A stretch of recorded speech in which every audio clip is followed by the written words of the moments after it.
We have this dinner for 4. Here's the easy way to do it. Let Chef Bob do the whole thing. This year, everybody wants a smaller Thanksgiving. This is a 6 to 8 pound turkey breast without the legs and without the thighs. We've got these aromatics that we sell. Really Tell us what's in the well. aromatic right here. What There's is it? apples, there's onions, there's Marsala Wine, oranges, thyme. You can salt see and it right pepper. here. But you can see these are those aromatics right here. The chefs put stuff the cavity with them. Yep. We cook them here. You come to the store and you pick up the cooked turkey. Yep. You have some stuffing on the side, cranberry sauce, Turkey gravy,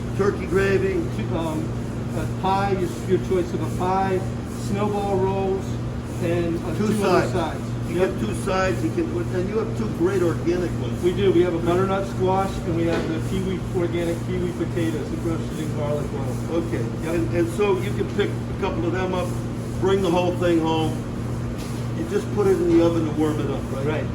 And there'll be heating instructions with it as well. Okay. And this is a Rosemary Sage Salt that's on top. And just how good the sage flavor comes, rosemary and sage come out of it. Okay.